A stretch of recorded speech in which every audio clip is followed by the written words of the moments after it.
Thank you.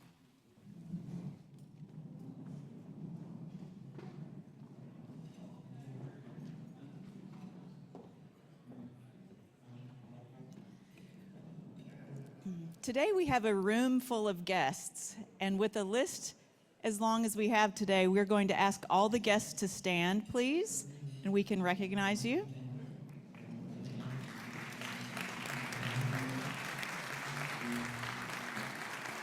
Thank you. You may be seated.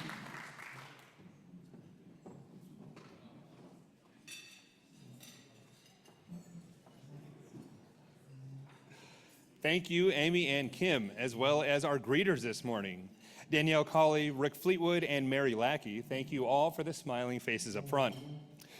We're going to start off our meeting announcements with a look back. Last week, we were able to enjoy a wonderful tour of the new ASO building, the first public tour they've offered. Rotarians got to enjoy some wine while learning about the architectural and acoustic details of the building. I, for one, really enjoyed it. Thank you, Laza and the social committee for organizing that fun event. Next, we have a few announcements for the week. We're going to start with Alex Talley for Camp Aldersgate. Then we will invite up Freddie Black, the tournament director for Simmons First Bank Championship Golf Tournament at Pleasant Valley Country Club. We'll start off with Alex. Please help me welcome to the front.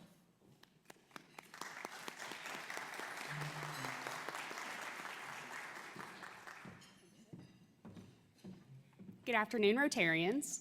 Now, I know a lot of you are excited after an Arkansas win, so let's take our little well-earned break and spend the weekend at Fish Fry on this Sunday.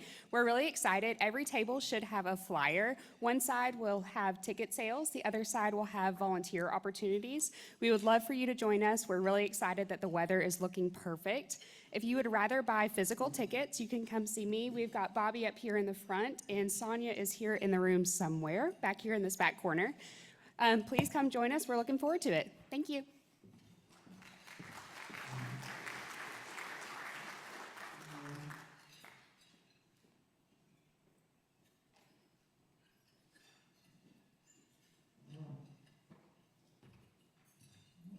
Good afternoon.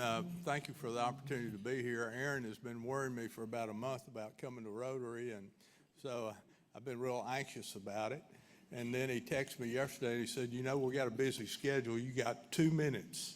So here I am for my 2 minutes. But I'm sure most of you are aware the PGA is coming to Little Rock in 2 weeks.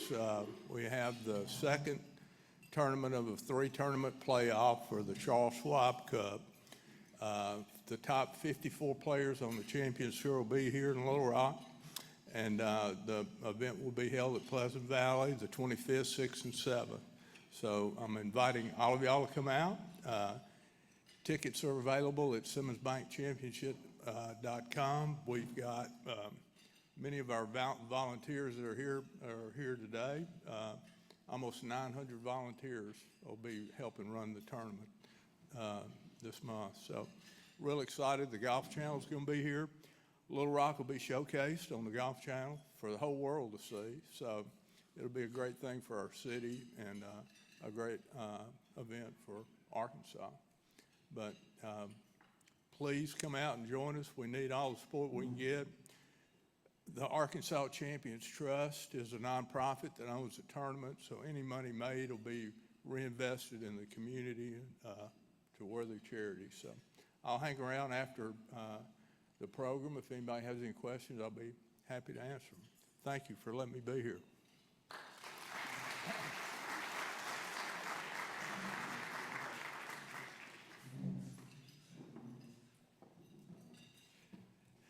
And one more quick announcement for the week. At 4 p.m. today at UA Little Rock, they have the dedication of the Trojan Way, which is a new walkway that they have introduced. So we're very excited. If anybody can make it, you have an invitation. Let's see, a bit further out for our new members, Monday will be the first new member orientation of the year. Membership Orientation Chair Melissa Hendricks and Membership Engagement Chair Kathleen Lawson will welcome you for lunch on October 14th, hosted by Economic Arkansas office. Come learn a little about our club and how you can get more involved. To continue our Rotary Year theme of global hearts, local hands, I've decided to use my President's Minute to highlight Rotary clubs around the globe. There are more than 46,000 clubs worldwide. We're going to take a minute to learn about one other club a week from their history, membership, or special projects they support. This week, to tie into our program, I began researching the use of artificial intelligence in Rotary, and I found a neat presentation from Luis Goncalves from 2020 WIN. We will send that link out in the weekly newsletter so you can watch it at your leisure.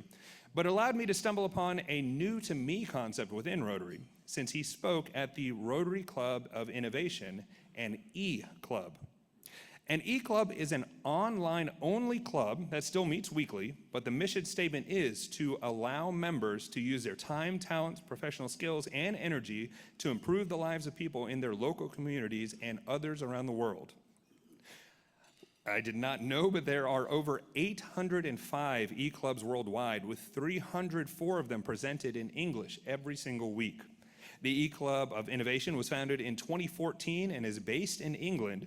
They currently have 34 registered members, along with multiple electronic guests every single week. Using Rotary as a way to share information, like what's on the horizon for artificial intelligence around the world, seems like it directly answers the question to me, is it beneficial to all concerned? So for that, we will toast the E-Club of Innovation out of East Anglia, England, and for making innovation available to Rotarians around the world. Next, I will invite Program Chair Chris Mangum to the podium to introduce today's program. Please help me welcome Chris.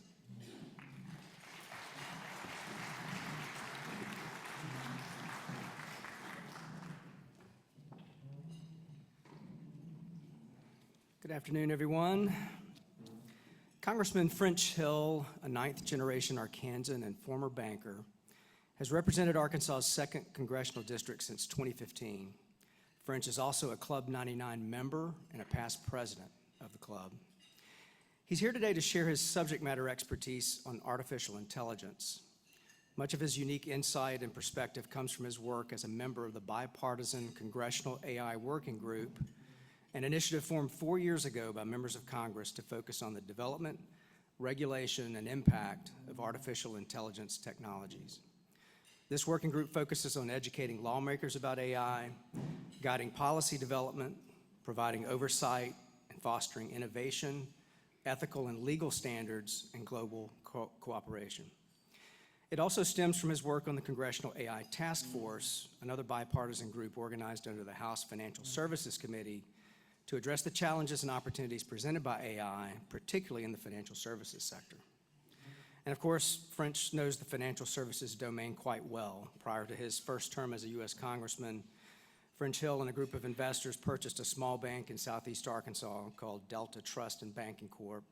And from 1999 to 2014, grew it sevenfold to more than $430 million in assets and over $800 million in managed trust assets, before selling it to Simmons First National Bank in 2014. When he was Club 99 president in 2005, I'm told he led a delegation of fellow members to South Louisiana to help with recovery efforts after Hurricane Katrina. They stayed in FEMA trailers and helped rebuild homes in Lacombe on the north shore of Lake Pontchartrain. Representatives from Lacombe were so thankful for the efforts that they visited Club 99 later to show their appreciation. And as Club 99 president, French also implemented a thing called Rotary University, an innovative educational program where members taught Rotary-related topics to fellow members. French is an avid outdoorsman and very involved in Boy Scouts of America. He's also a Vanderbilt grad, and since the topic today is AI, I did go out to ChatGPT and tried to come up with an image of French hanging on the goalpost at the Vandy, Alabama game. I told him it just didn't look like him, so I didn't share it with you today. Club 99, please welcome fellow member French Hill to the podium.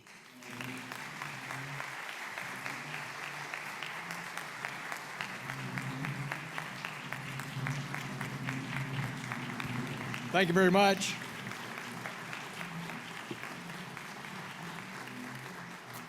Thank you all so much. Yeah, that was like the perfect Saturday for me. And I know Walter Nunley saw the game from on high, a great Vanderbilt graduate. But think about that, 40 years. Why rush into things?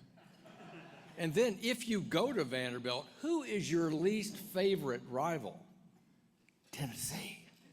So go Hogs. So we didn't go to bed at our house. We had a good time.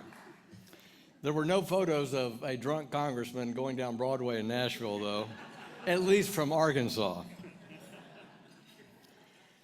My close friend at Vanderbilt is now a U.S. Senator, Bill Haggerty, our former ambassador from Tokyo, to Japan. So perhaps Bill found himself on Lower Broadway.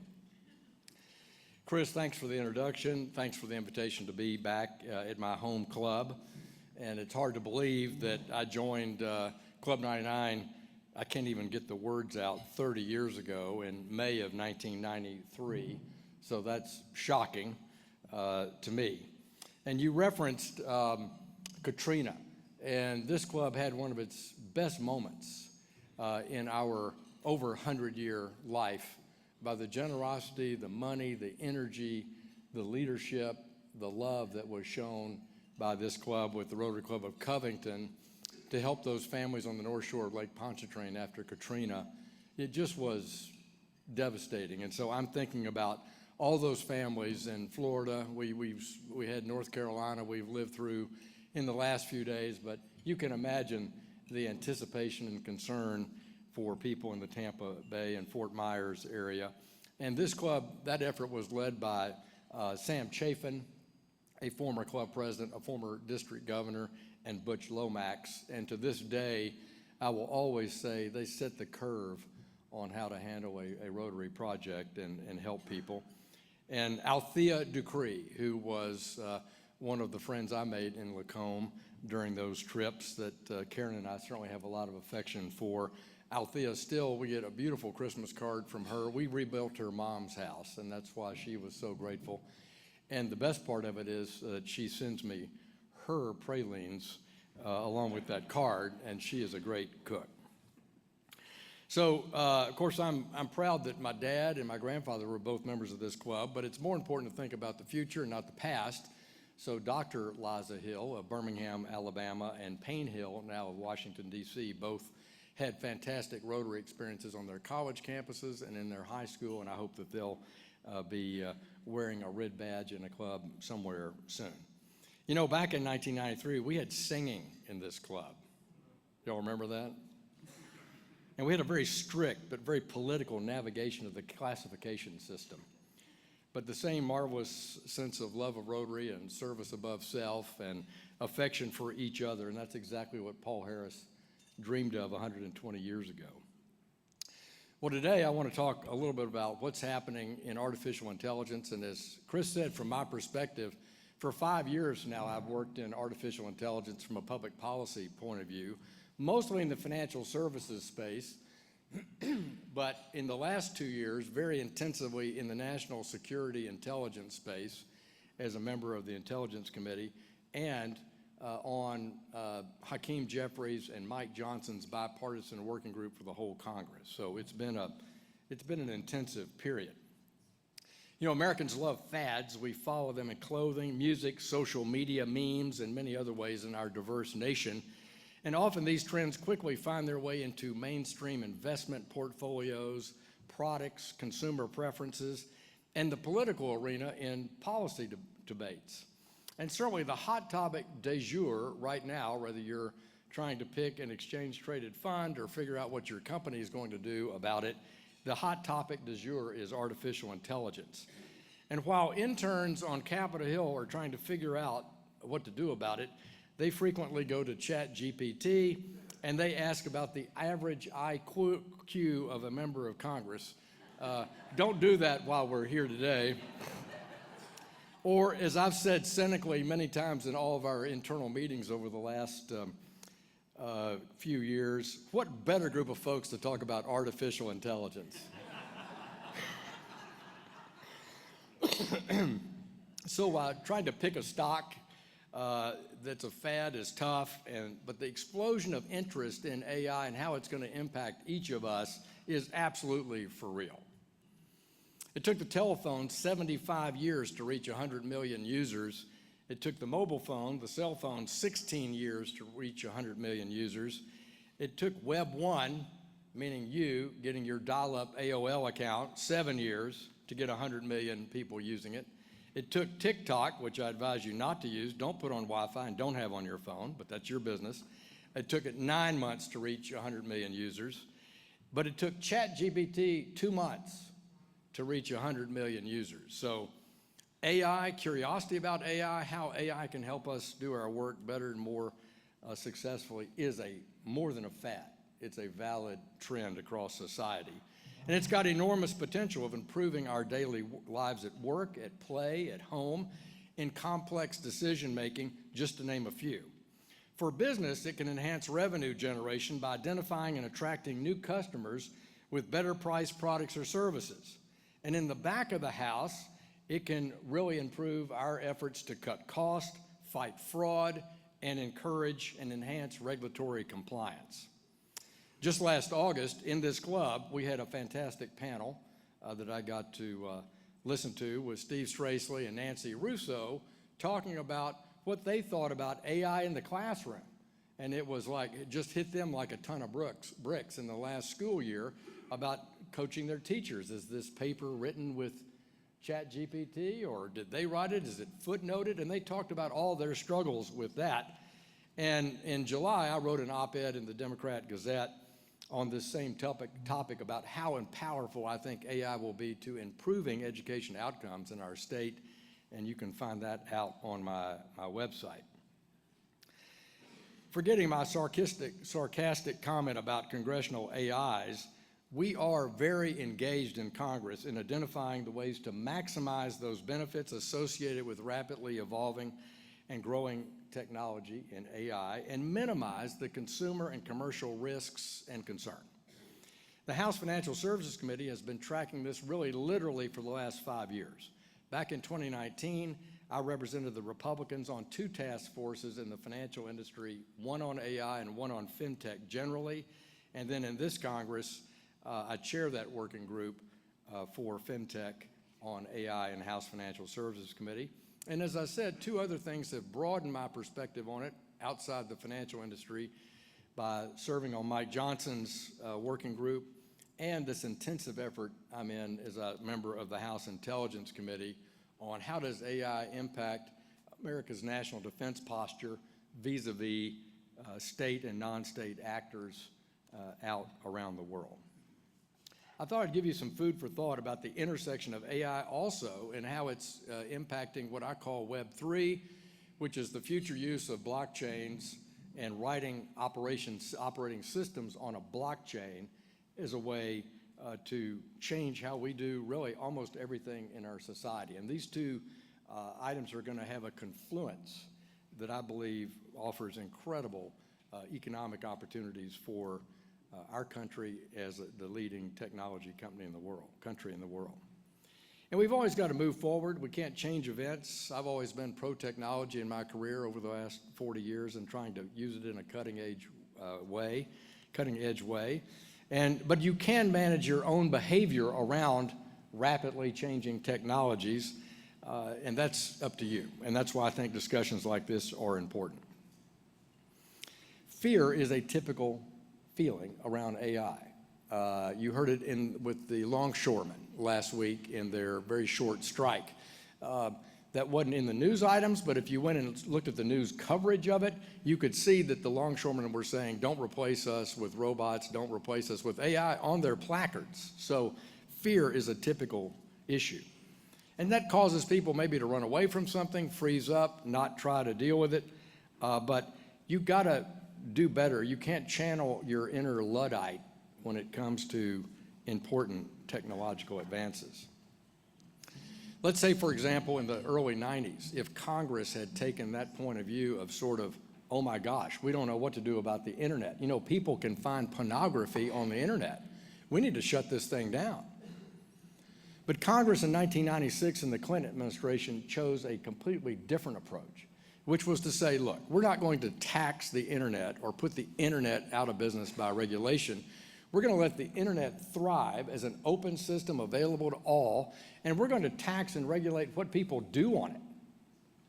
And so we were able to craft this incredible global system of HTML and HTTPS, a system that allowed people to get out there and create, and we think of that as Web 1.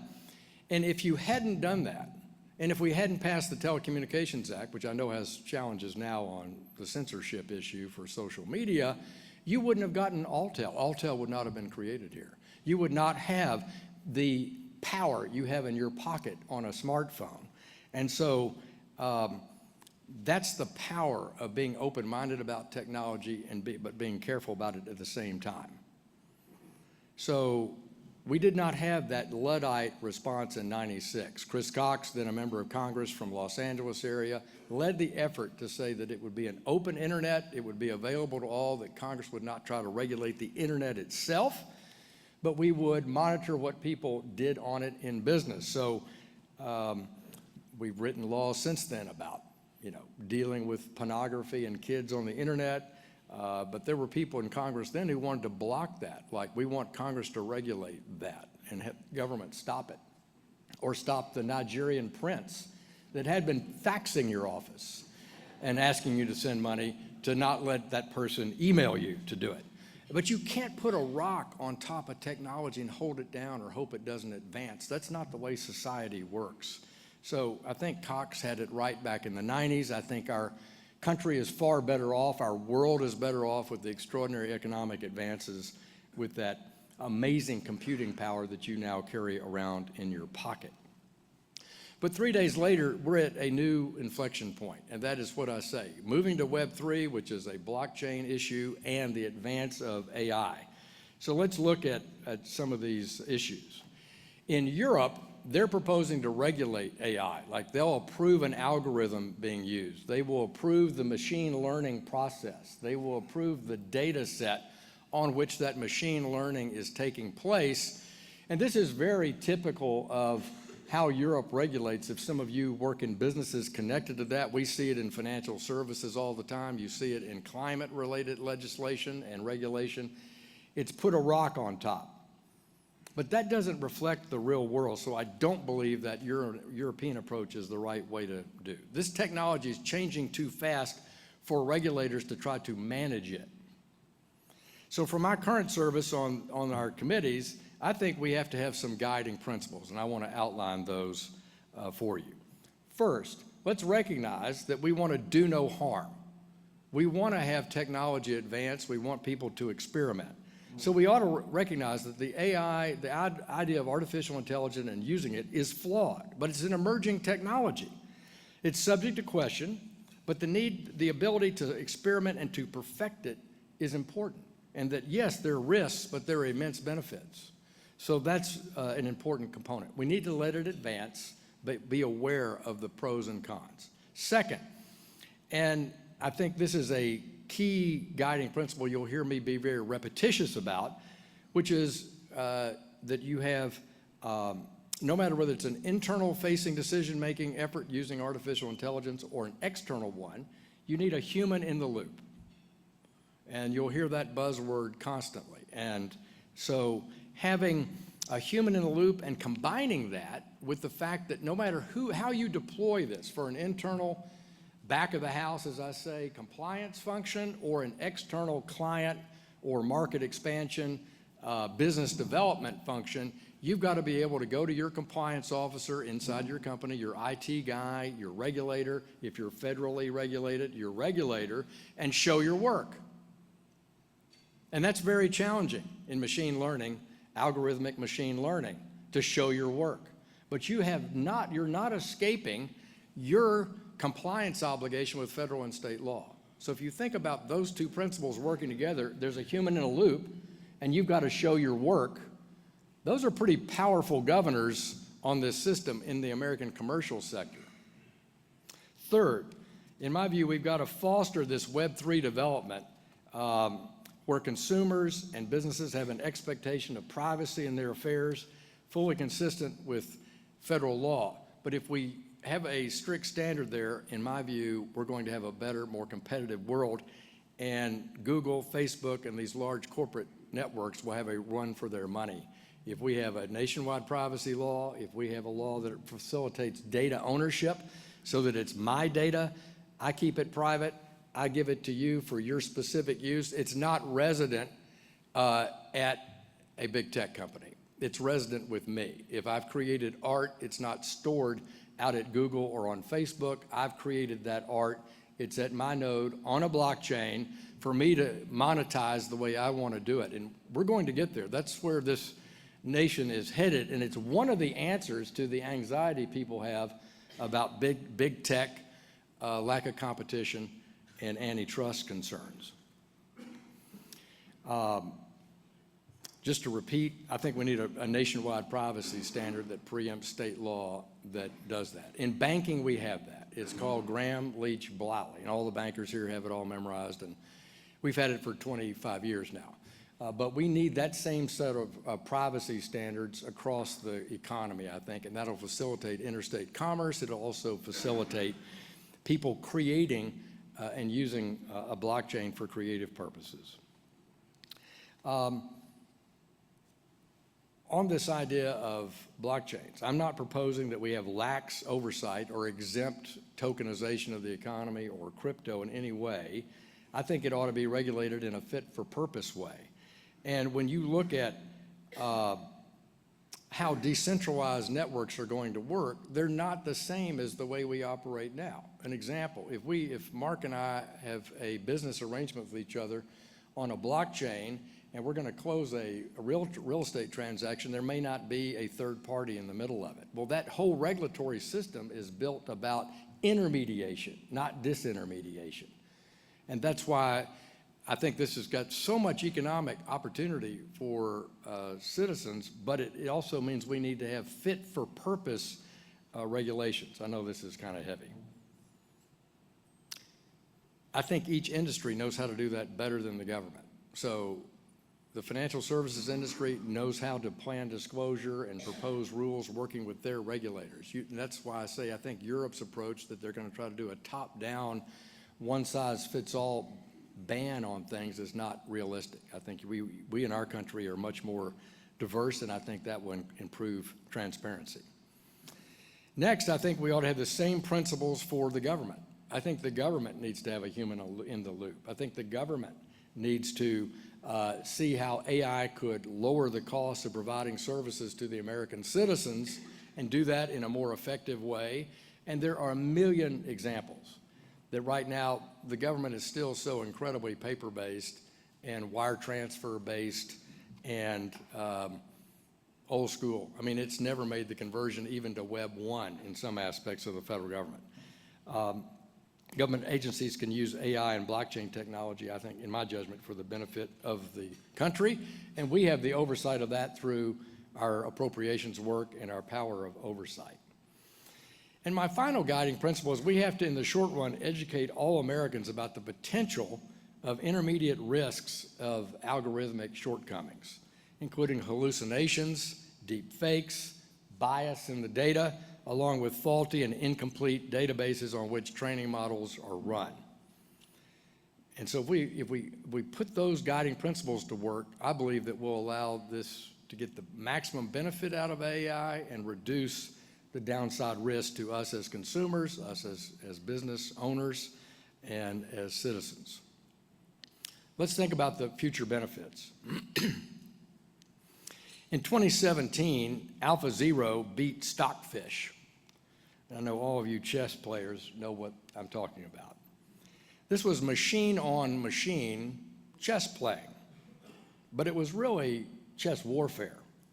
And it was different than ever before, and this victory was different than any other machine victory in chess before, because AlphaZero had no human coaching, had no human tips, had never looked at a human play chess before, had never had any pre-programmed moves given to it.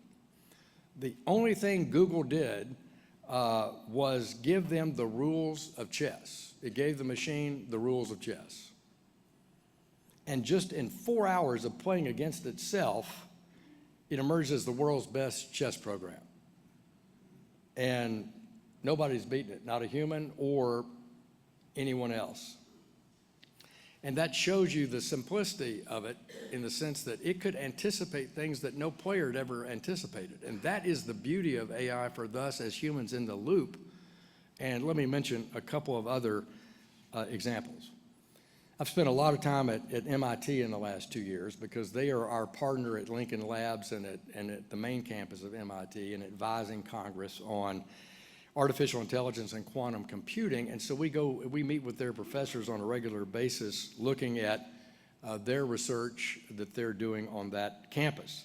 And in 2020, they developed a training set of 2,000 known molecules. And they decided, well, let's test it. Let's ask it to identify an antibiotic that would kill strains of bacteria that to date had been resistant to all known antibiotics. A major issue for every citizen. When you get your antibiotic after surgery or whatever, and you're supposed to take it and absolutely not cheat and not take it all, and then they tell you it's resistant, we got to change, right? This is a major scientific point that is a money saving opportunity and a health saving opportunity for all of us. From those 2,000 known molecules, the training set, the AI learned the attributes of the molecules predicted to be antibacterial. Curiously, it identified attributes that had not specifically been encoded, and indeed attributes that, as MIT says, quote, eluded human conception and categorization. AI offers the ability to do that kind of mass data penetration calculations faster and more effectively than any group of humans or single human. But with that human in the loop, they can use the judgment on, is that a good outcome or a bad outcome? And is that a staggering activity to have discovered this and then submit it to the FDA that we have a new antibiotic that can, for a while, beat the resistance of all others? That makes the human leader, the human compliance officer, the human lender, the human consumer advocate all more effective. It's not a replacement for that person. It makes each of us more effective at scale, faster, doing more complex tasks, and leaving those decision-making tasks to the boss, the human in the loop. This technology is like, it's a game changer. And the more complex the topic, the more game-changing. For me, I'm having flashbacks to high school chemistry when I was in the first class that got a Texas Instrument calculator instead of using a slide rule. Lincoln was a great president too, by the way, but I mean, it's that kind of upscaling that made all of us as students in Brother Richard's or Father Richard's chemistry class that much more effective because we had a TI calculator. And it's AI that will be used by American, Japanese, European, global business people, scientists, and leaders to make our work more effective.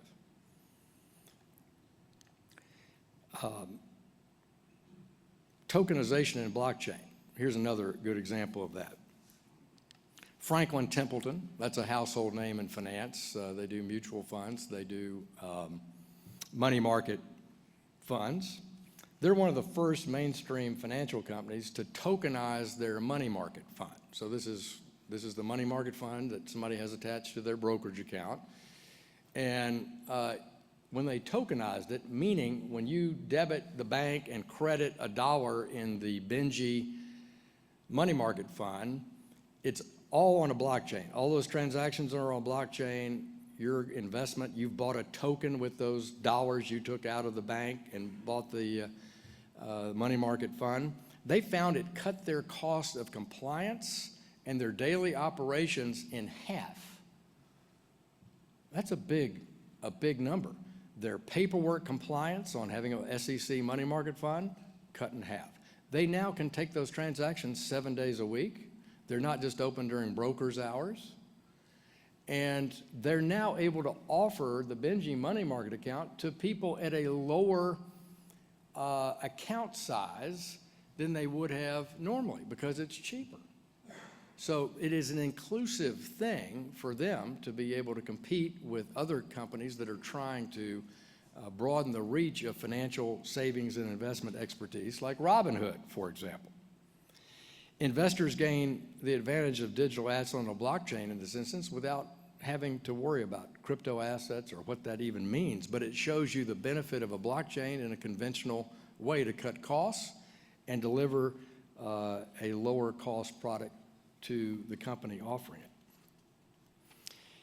Global finance will be aided by the power of blockchains and AI to transactionally interact across borders and markets over many different kinds of players, across different currencies, different time zones, all using permissions, exposures, the interactions, all can be programmed on a blockchain. So again, back to my example with Mark, we could both be on vacation and do our house closing. We've agreed to the money, the time, the place, where the money is going or where it's being drawn from, all in a smart contract on a blockchain. Again, lowering costs, lowering paperwork, and having no counterparty risk between the two of us. I was in Riyadh, Saudi Arabia over the summer and went out to pay a call on Saudi Aramco, the big global, now publicly traded oil producer. They've moved all their accounts receivable and accounts payable onto blockchain. And they saw their account receivable days outstanding fall from 40 days to 15 days by having all their supply chain in a programmable blockchain with a smart contract. So after all the roundtables, all the travel, all the meetings at MIT, I'm struck with a real sense of humility on this topic. AI is rapidly emerging and developing, and many aspects of it are not ready for prime time. There will be many errors. And at the same time, the adoption scale is skyrocketing. And that's why I think that we have to show some humility in the oversight of it. 2017, think how short ago that was, about the time that we've been working on the committee, 5 years or so. An AI image model at the university campus at Stanford couldn't figure out if the image was actually a car or not. So the advance in the machine learning is up to scale, which is why 100 million users adopted ChatGPT so quickly. But there are discrepancies. One of the best examples at MIT was in radiology. We often think about radiology or actually space satellite analysis is something that the machine could do better than a human. That might be a hypothesis you want to test. So they did test it at MIT. And they looked at 2,000 screens of a lung exam, a lung photograph, an X-ray. And one group knew the AI had looked at it before they had. One group had no involvement, et cetera. So you had a hypothesis being tested in a scientific method. The human in the loop was better than the AI because the AI is just perfecting. So, but what was scary to the MIT scientists was, in the group of radiologists looking at the X-ray when they knew that the AI had already looked at it, they had real concern about overriding it. And so that gives you an indication about how you want to be patient in this and how critical that review process is in the loop. We need to be keenly aware in using AI that machine learning is constantly trying to improve itself, which is a good thing, but that's also why I think we should adapt the 6 guiding principles I've outlined today. And just ticking through those: first, do no harm; second, have a human in the loop; third, have the expectation of personal and business privacy; fourth, an evaluation of current AI infrastructure, data sets, and models; fifth, ensure that the government is using AI to benefit the American people, but in the confines of the principles; and finally, in the short run, make sure that all Americans know the risks and shortcomings of what is possible there.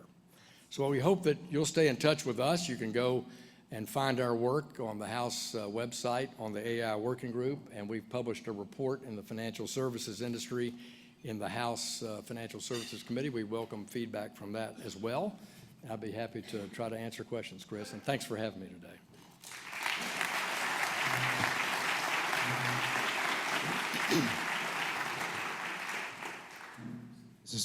There we go. So French, thank you. That's the most impressive erudition on AI that I've ever heard, particularly from a banker. I mean, it's just incredible. Really, really impressive. Low IQ, Congressman. No, really impressive. So what do you make of the concerns by Elon Musk and people like this about sentience? I'm sure that that's come up in some of the conversations at the congressional level. How do you make sure that this stuff doesn't somehow become too powerful? Yeah, there is this concern of generative AI that, as it learns on itself and if it is potentially unleashed in a capacity, that sometime in the future you could have some significant downside risk. And Henry Kissinger and the dean at MIT and Eric Schmidt, the founder, former CEO of Google, all wrote a real good book, sort of a tutorial on AI that I would invite you to read. It's not the definitive book, but if you want an interesting business person's introduction to AI, that book is a good one. But Schmidt, for example, wrote an op-ed in the Wall Street Journal last year where he argued that the government should form essentially an SRO, like a self-regulatory organization, or a rating agency, like a bond or stock rating agency, and that somehow this nonprofit rating agency with the government imprimatur would rate the algorithms. This is a good one or this is a bad one. And in my judgment, I don't think we're ready for that yet. But this is where Elon's coming from. It's kind of where Eric's coming from, which is there can be the hallucination issues. You're only good as your data, and we've all grown up. Everybody here's been IT has been a big part of your careers your whole life, and you all know about garbage in and garbage out. And it's on steroids in an artificial intelligence environment. And so the ability to come up with the wrong answer is just as, it's likely, I would say. But you have that pristine example I gave of the rules of chess. That is inside the box. It's not generative. It's not escaped. The 2,000 molecules we're asking you to solve for any combination you think is right, machine, on an antibacterial antibiotic. So that's why we need to experiment. But that risk is there, and I think the risk commercially is frightening. I have seen, you think you've dialed into the Citibank call center, and it's not. It's a complete clone in every single way. This is on the phone or if you're on a screen in your laptop, and it's shocking. I've seen complete fake initial public offerings, including 3 years of 10Ks and 10Qs, an investor presentation, a completely fake broker-dealer created the investment questionnaire to call Jerry and see if he wants to buy this incredible IPO. So this deep fake concept, this manipulation of what you already are concerned about in ransomware or just spam in your inbox is going to have some downside to it. So that's why I say my sixth guiding principle is education, education, education about those risks so that we can be on the best defense. And our IT departments, the Dilberts in our world, Microsoft products, Oracle products, everybody else is working mightily to give you tools, just like when you were avoiding the Nigerian email the first time you got one. Then another question about resources and the trade-off. AI does have the ability to make our work much more efficient in some ways, but that work is being done by computers and data centers that are using a lot of energy to do the work. And we've heard recent stories about the Memphis supercomputer facility that Musk was going to build, using 1 million gallons of water a day to cool the computers there. And how do you balance, from a policy perspective, how do you balance that shift in resource usage? How do you prioritize shifting work away from people doing the work to machines doing the work and the energy used? Well, it's a huge issue, and the compound growth rate in electricity demand, is like 5% per year globally is a number I've seen on increased demand of electricity. And you're not going to do that with renewables. So for people who are very sensitive about the climate, trying to hit some carbon sequestration or carbon elimination annual goal, and they're pro-technology, both the whole move to EVs is in conflict with that because there are many, many more kilograms of fossil fuel generated stuff in an EV than in a non-EV, technically, on the front end, right? And the same is true in moving to this massive database set, where this is the driving issue. People are competing right now. They're out negotiating with TVA, Tennessee Valley Authority, right now for land and long-term power contracts to move data center businesses from high-cost, high kilowatt per hour states to low-cost states like Tennessee. So it's in conflict, but here's my view. First, we need to have baseload power to run the world. And you can't snap your fingers and make that be different. So let's be realistic about that. But now let's recognize that suddenly, with this technological advance, we're going to leap into a need for actually even more power generation, making these goals are in direct conflict with each other. But it's why I'm such a believer in small modular nuclear reactors and the expansion of nuclear power. I've been there my whole career, and I was in college during 3 Mile Island and watching the China syndrome as a junior in college. So I know how that is controversial for some.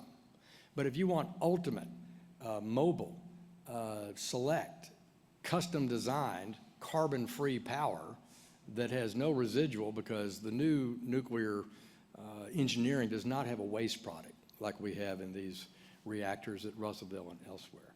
And I think nuclear has to be part of it. While we perfect a battery that can store commercially generated power longer than 4 hours, which is about what we got. That is good to put in an annual report, not effective to run anything. So they're in conflict. Let's recognize they're in conflict. Let's not fight about it. Let's recognize both technologies are goals of civilized society, that we want to have a less carbon-dependent energy source for the world. Let's be realistic about the time frame. And let's recognize that if we want to do this kind of major investment in machine learning and data, we ought to be turning to small modular nuclear. Hydro is great. I mean, these things have been concentrated, as you know, in the West, up in the Northwest, with a lot of hydropower. So I don't want to go longer on the answer, but it's a very important question, and it's a top question. I guess the last question, if you're an economist, right? Your undergrad was in economics, and when you leave economic actors to their own devices, they have a tendency to shirk or do things that are not necessarily for the betterment of the common good. If you overregulate them, then they become too restricted, innovation stops, that sort of thing. How do you strike that balance? What really is the balance between overregulating and failing to regulate enough? Well, I think the 6 principles I laid out today do strike that balance. They work very diligently to recognize anyone deploying AI back of the house or in a revenue context out with customers or consumers has a federal and state legal obligation to be able to show their work and demonstrate they're fully in compliance with fair lending laws or equal credit reporting laws or HIPAA or whatever the disclosures are at the FDA for drug invention. And if you do that and you keep a human in the loop, I think we can deploy this and get, in the short run, get the best out of this instead of trying to send a decision you have to take quickly in the health industry, oil and gas industry, nuclear industry, financial services industry, to some bureaucrat in Washington to say, may we use this machine learning model or not? I just don't think that's practical, but I think that's the key balance. Thank you all very much.